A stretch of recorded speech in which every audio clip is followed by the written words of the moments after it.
All right, we're in downtown Philadelphia and we're getting ready to go into Bluebond Guitars.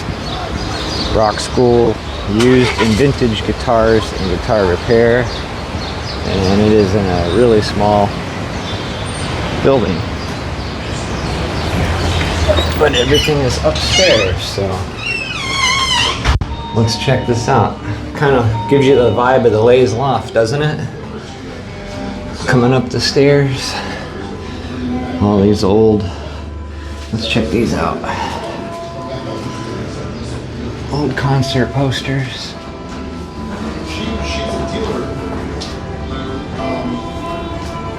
She's from down here and she goes back and forth. And then here we go. Right into some vintage Fender amps. You know what? Let me give her a call and see, because I have your card in my 1969. Let's see what year this one is. 79.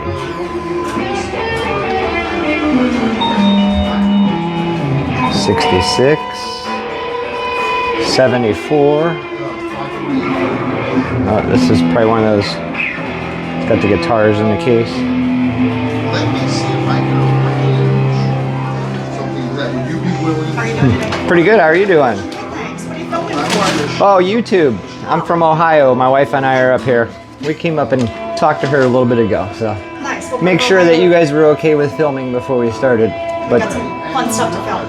But yeah, we go around to guitar shops like this, and we like to film and promote them. Not Sam Ash, not Guitar Center. You know what I mean? Awesome. Try to find the little diamonds in the rough. You know. So Welcome. We've been here for just about 2 years now. 2 years now. Before that, we were down on South Street for about 30 years. Okay. When we moved up here, we kind of changed our venue space a little bit. So we've got the retail stuff. We've got a full service repair shop, and then in the back, we actually have venue space.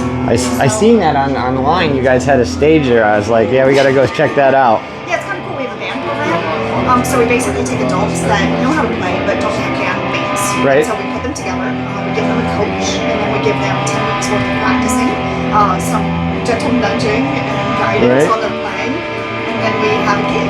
We clear out the entire store, like their family and friends, so they can see what they've been up to for Right. 10 weeks. And it's turned into a new community. We've got people who have gone from like one band to another band or in multiple Right. bands or just like repeatedly done programs. Right. And it's actually so much fun that our owner actually is in the band program too. Really. Yeah.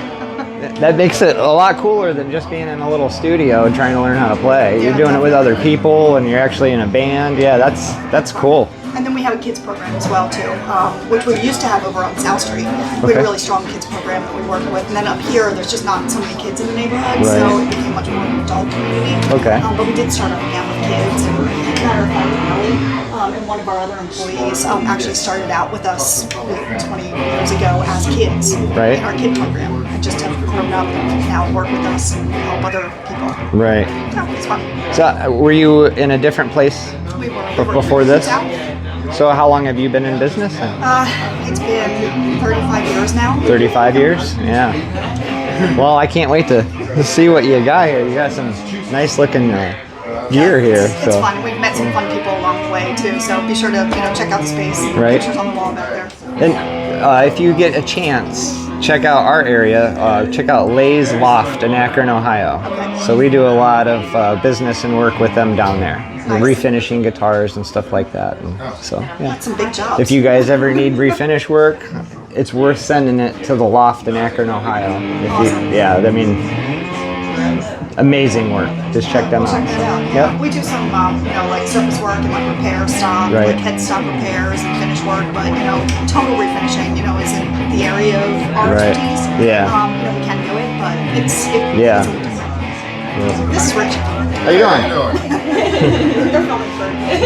Oh, okay. Well, I'm going to take a look around. I stopped doing total refins years ago because Yeah. it was just for the amount of work for what you could charge for it. Right. It was just so much. Yeah. And I have a friend of mine in Conshohocken who's really great at it. So I just tell people, if you want a total refin, Right. go there. Yep. When you break your headstock, I will certainly refinish that and do all that. Right. Man, the hours it takes It does. to do it right. Yeah. You know, it's like the last one that I did as a high school graduation gift for a customer that was taking lessons since he was a little kid. Right. So I restored a guitar for him. But it's, you know, it's 30 coats of nitrocellulose lacquer on a guitar. Man, afterwards I was just like, yeah, this is why I stopped doing this. Right. You know, a lot of buffing and a lot of sanding. When I get done filming, I'll show you some of the work that the loft did for us. Oh, cool. Yeah, we're actually working on right now the subscribers build. Let them pick out the colors and all that. Yeah. That's a friend of mine, Victor Baker. He was from Philly. He used to have the shop at our old store. He was on the second floor. He's now in San Diego. He was brilliant because it was about 20 years ago. He decided that he was building archtop guitars, and they were beautiful, like really nice stuff. And he came. I know he's not the first one to do it, but he started auctioning on eBay custom builds. Right. So it would be like, hey, I'll build you your dream jazz box, and people would bid on it. And when he first started out, if someone only bid $1,500, he was okay with it. Right. Yeah, and he built so many, and then he went on. He just stopped. He stopped a few years ago, but he ended up being the U.S. master builder for D'Angelico. Oh, okay. So now he's got a shop in San Diego, and makes however many guitars a year, and there's a waiting list forever. Yeah. And this, that, and the other. So He became the important one, like Murphy. yeah, it's kind of crazy that he ended up doing it because he knows. It's funny. He knows I'm into the Grateful Dead a lot. One day he called me. He's like, "Dude, I got Bob Weir in the shop here. We're doing a D'Angelico for him." Wow, that's cool. Yeah. I was Yeah. Did he at least get you some pictures? Yeah. He didn't give me anything. No? Oh, that's terrible. He just got me the story. Except for rag and brains. Right? He had to rub it in, you know? I think that's what he did. Right? Yep, rubbed it in. But cool. All Take right. a look around. Do whatever you like. All right, well, thank you. So up here, these are all for sale? Yeah, these are pretty much our vintage stuff over here. And we got some cool stuff over there. And then as it kind of goes back, we have more beginner stuff in the back and acoustics back there and bases. I always say that. I hate saying it. It's more expensive here. It's less expensive to get down there. And I'm sure Lisa already told you that room back there, the little venue, is for our school. And, you know, did you already give them that whole spiel? Oh, yeah, the adult band program. Yeah, that's really cool. There's a lot of people who just Yeah. want to play in a band again. Yeah. You know? And instead of just sitting in a studio trying to learn how to play by yourself, and you're with other people, then that's a great idea. I hope it takes off for you guys because that's awesome. Right. Yeah. We've been doing it for a little over a year. Right now we have 15 bands in the system. Yeah, that's we good. don't have a whole lot of room for more because the rehearsals take time. You know, because they all rehearse here. Right. So we have like 3 or 4 rehearsals a night every day. So we're I think we're going to top out at like 19 bands, 20 Wow. bands. Yeah. And then, Sometimes you come in, you see the curtain drawn, and you see the band playing, and you hear the band playing. Yeah. You Right. hear when it's a little quieter now. That's cool. Yeah, really neat. All right, well, let's It's fun. Gibson lap steel here. Console.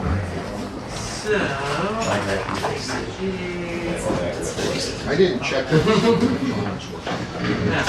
Silver tone. Lipstick pickups. This is definitely the next one. This is Harmony. super. Humbuckers. That's freaking cool. This is surprising. Harmony Master.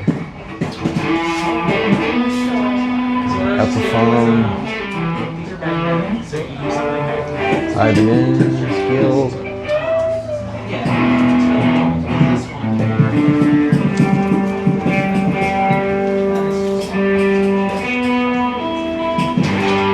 Would you care for a pretzel?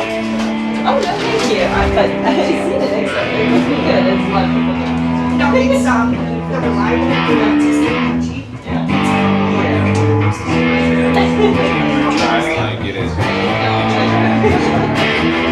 Although I don't think this one is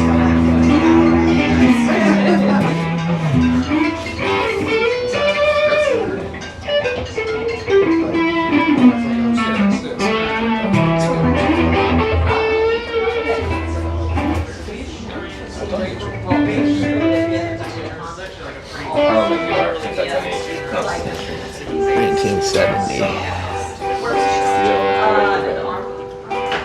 I was like reading all of these. They're really This would match the custom I got in the basement. Dad's is 410. That's a bass one. That'd be a nice set. $450.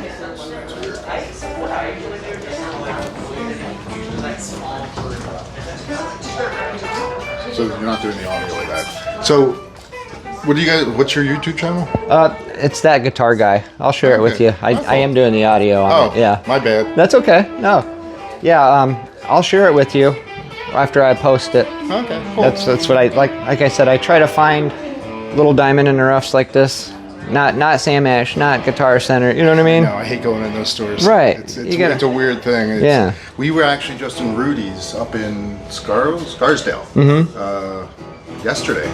And it was weird. It's great. It's a great store, but it's like everything is so expensive. Right. It's so beautiful. Yeah. You know, it's funny. I walked out and I was talking to my kids, and I was like, you know what? I hate to say this, but what I got the most out of it was beautiful displays. Right. It's like I love the way they display the guitars, but when you have so many guitars, they're either new or they're like Astronomical. thousands of dollars. Yeah.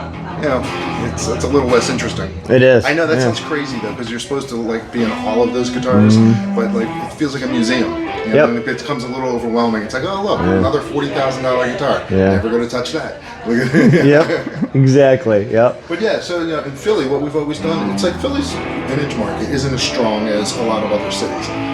So you know, here I've always, you know, for years I've said I'd rather like I'll sell so many $500 guitars compared to a $2,000 guitar. That's what this room basically is. It's like, you know, the room that most of our guitars get sold out of. Right. You know, the vintage stuff. Yeah, people come in and they buy them, but mostly it's like touring bands and Right. you know, you don't get as many people just players from the city that come in and buy a $4,000 guitar. That's odd because there's so many people here. I know, but you know, people, it's more of a utilitarian, like I just want an instrument that's good. Right. You know, and you don't have to spend that kind of money because, Yeah. you know, Joe Bonamassa came in and bought like a $4,500 guitar.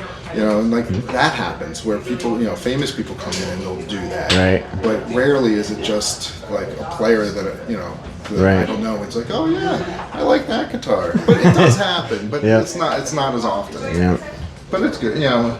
It's nice though. We've been up in this location for a little over 2 years now.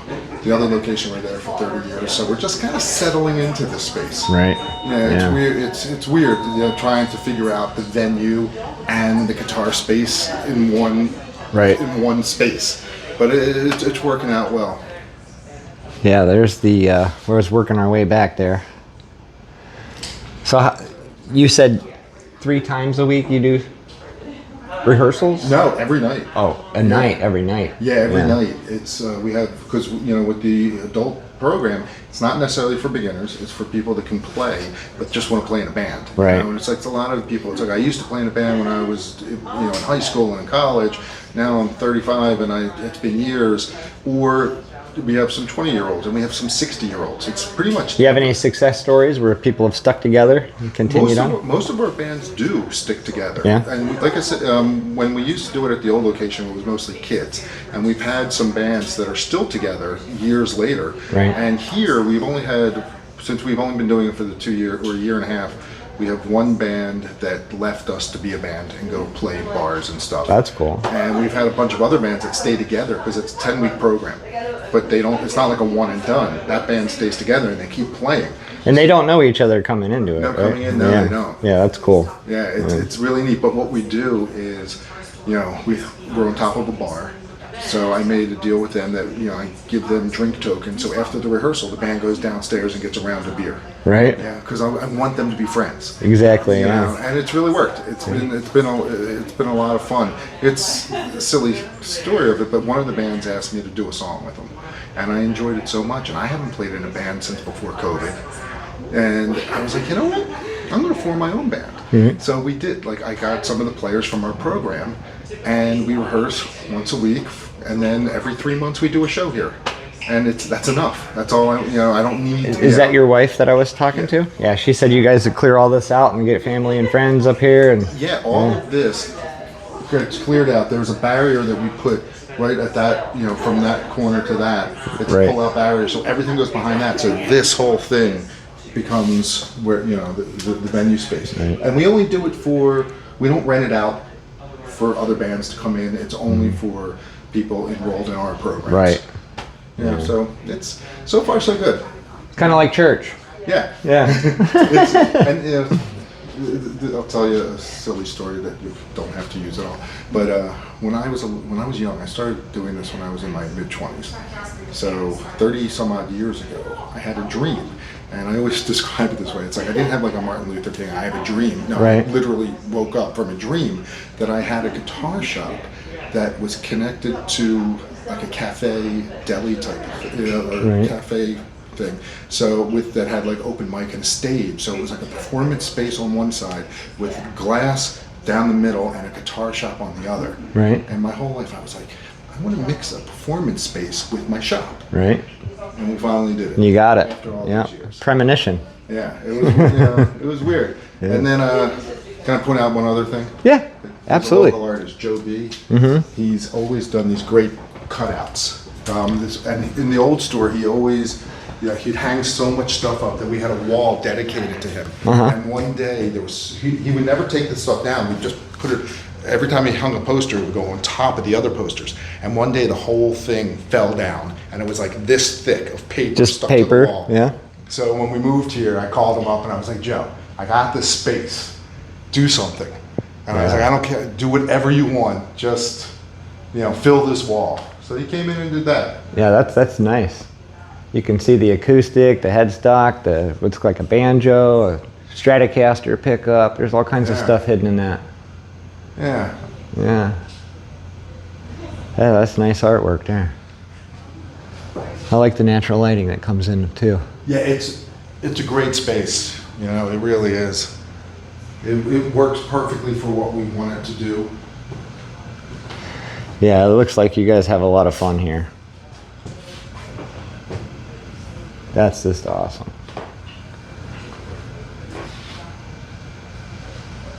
So do you supply all the equipment every time, or do people bring their own stuff No, in? we do the back line. And, Yeah.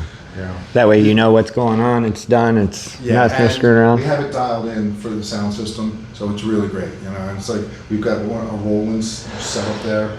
So it sounds so much better in here than so many clubs in Philly. Right. It really does, because we know the room and it's always the same back line. Right. My only rule is for the people who participate, if you're going to get up on stage and bring a whole pedal board, you have to have rehearsed with the pedal board. Right. Yeah, that way you're not fumbling Yeah, around. no surprises up there. Yep. But yeah, we do all the rehearsals down here. So we just do the PA, and we use these little Black Star practice amps, a little Fender bass amp, and we use this little electronic set, and it's, you know, it's really it's worked out great. You know, it's a great rehearsal space because you know you don't need to be screaming loud anymore. Right. During rehearsals. Yep. So, and then it also gives them a sense, you know, like it's a big change when you get up on stage and it's bigger and louder. Yep. And, yeah, so it makes it, you know, just more fun for them when the nights of the shows. I noticed the trend that nobody wants 412s cabinets anymore, nothing like that. Even it's hard to get rid of 2x12s now. Yeah. Everyone's single 10, single 12s, you know. Oh, we got older. Do you Yep. remember my whole thing was like I want to be able to carry my guitar, my pedal board, and my amp in one trip. Right. That's it, one trip. Yeah. You know, I don't know more of that back and forth. Yeah. But yeah, we don't even, like at the shop, granted we don't have room for it, but I don't even take in 4x12 cabinets, stuff like that. I have a few of the old Fenders just because, They're vintage. Yeah. Yeah. you know, I wasn't going to turn those down. But Right. yeah, people call me all the time, even with bass cabs. I'm like, nah, Yeah. you know, it's those, we're in the city, no one wants to carry that stuff around. Yeah. Maybe in the suburbs people are still doing it, but here Yeah. everything's got to be compact and easy to carry. Yeah. It's a very nice shop though. I like it. And